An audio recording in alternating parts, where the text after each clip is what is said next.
How we doing today? Okay, I thought I'm gonna jump in here a quick minute and we're gonna make a guilty pleasure today. Let's make some pretzels. I made some yesterday and a lot of people asked me about them. So I'm gonna throw a little video together. It's quick and easy and I hope you enjoy it. So let's get started. When I put the ingredient list in, a full batch will be double this, but I'm gonna make it in a half a batch right now. So this is about 2 cups of flour, all-purpose flour, 2 tablespoons of butter. I always use almond milk or some type of plant-based milk, and I use a plant-based butter. So if I say butter and milk, that's what it is. If you want to use regular butter or milk, it's perfectly fine. This is a teaspoon of salt, and this is a 1/4 of a cup of a mix of brown sugar and natural sugar. I just like that little molasses kind of taste. So also we have 3/4 cup of milk with 2 teaspoons of yeast. I had already added because I wanted to get it to foam up. So it's a quick mix. We're gonna add the sugar to our flour, and you wanna just get it mixed in. You know, sometimes with brown sugar, it kind of clumps up a little. So, you know, you just make sure that it's broken up and mixed in. If you leave it sitting in the bowl too long with the air, it's going to start getting a little hard. So just so you know it. So now you can see my milk, my yeast is nice and foamy and it's ready to go. I'm also going to put my salt right in here. And I'm using my hands, because you're going to mix this up. Basically, you're going to knead it with your hands. It's also a quick dough, but it's going to have to sit for about an hour. Just want to make sure my sugar is broken up in there. Now what we're going to do is put a little hole in the middle of our flour, and you're going to pour your milk and your yeast in there. Take my spoon and start mixing, and just a little bit, when you get it a little bit of mix, you want to add your 2 tablespoons of, you see me adding teaspoons, I added 3, but it's 2 tablespoons of butter. And if it seems like it's a little dry, you can add a few drops of water to it. It's really not, but once you get that thing mixed up well, you're going to start kneading it with your hands. Put a little flour down too. Be able to knead your dough. You're going to turn it out on there. You're going to start kneading that dough. The dough is really kind of soft. It just looks a little dry, but that's when you have to get that flour into your dough. Knead it about 6 or 7 minutes. You start to get sticky. You know to add just a little bit more flour. See, I've worked all that flour into the dough. There's a little bit of flour still left on the table. These are bits of sugar that got started to crystallize. And once you knead it, quick and easy, leave it in a circle. You're gonna oil your bowl. You can use this same bowl. Just dump out your little crumbs, what's in there, put a little oil in it. You're just gonna put just a little oil in there, enough to oil the bowl. You take your dough, and you're just gonna wipe it in there, wipe it around to the other side so it has the oil on it. You're going to cover it with a piece of plastic, and I would say sit it in your oven. Your oven, if it's not on and hasn't been on and it's not hot, believe it or not, the oven holds enough heat that it'll be able to let this rise for an hour.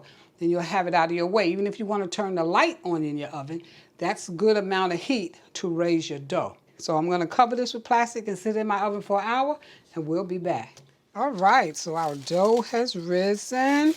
Nice, fluffy, and we're going to roll it out, put it out on the counter.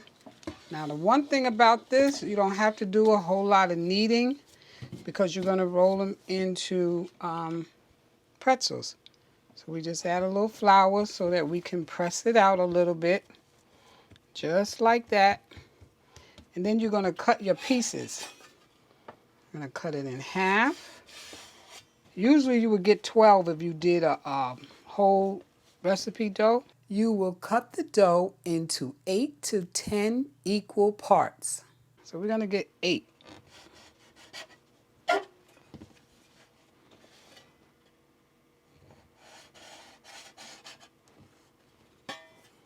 And here's when you're going to start playing with your dough. So, we're going to like try to roll your dough out a little bit. Now for some people this is not, it's not so easy for me too to roll it on the counter. But what I normally do is pick it up and I start spinning and go to the other end. Try to make it as even as you can. Flip it twice. When you bring it over and you push up the top, see, there goes your pretzel. I have to do a couple to remember exactly how to do that. And then it comes out like your pretzel. Okay, you can lay that one to the side. Now this one here, I'm going to put it a little bit of raisins. So usually what I do is I plump up my raisins. I'll soak them in a little water. Pour the water off because you want to plump them up because they're going in the heat in the oven. So when they put them in the heat, they'll go back down. I'm going to add a little cinnamon to this one. You play with them. Add a little cinnamon. Like I said, a few raisins. And let's see how we get into this one. We're going to close this one up and then we're going to stretch it out.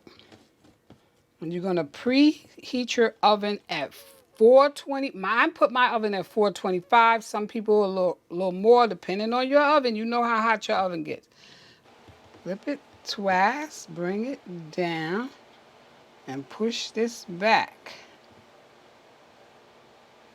Push the top back as you press these together. And there you have your pretzel.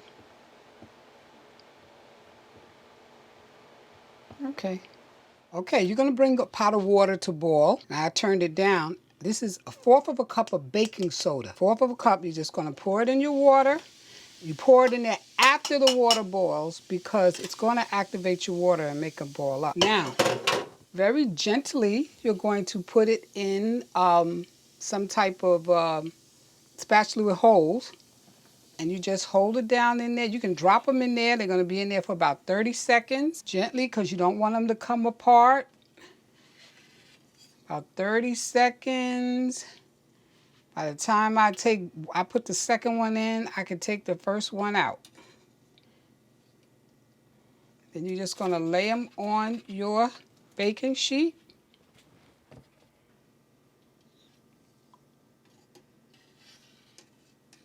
And I let the water keep like on low. The water has to be hot. So this is my last one. Now, here's where you're going to decide. Most people would sprinkle them with a little salt. I'm not using the salt, but I have different types of toppings. So I'm going to even do an onion one. Too plain. And my raisin, I'm just going to dust it with a little cinnamon. Now we're going to bake them only about 12 minutes in the oven. Okay, of course we're going to brush them, and that's really to give them a little glaze, which I forgot to do before I put my toppings on. So these two that I did not put any toppings on, I'm going to brush. Now, if you use regular stuff, you can use a little egg wash, egg and water. But if you don't use that, this is a little almond milk and a little bit of oil. I'm even going to brush it on the ones, if I can get a little bit on top of the other ones. And that's just to give it a little sheen when it comes out. But if you don't, I mean, it's still going to be a pretzel. It's going to be a little duller. Try not to have them touching. I see I had put this one a little too close, and I'm going to move it over. That oven is hot. All right out the oven. If you want kosher salt, you would use the large grain salt, but I have mine plain. Here's my everything pretzel. Here's my raisin pretzel. Here's the onion pretzel. Whatever you like. Sesame pretzel. Now I take it, if you want to, dip it in a little butter, and then you're going to let them sit on the plate like that. And there you go. So now if you want to add the butter, you can, because you know it gives that nice buttery flaky taste. But if not, it's okay. But you know those pretzels you got at the mall with the nice butter dripping on it? Yeah. So I hope you enjoy.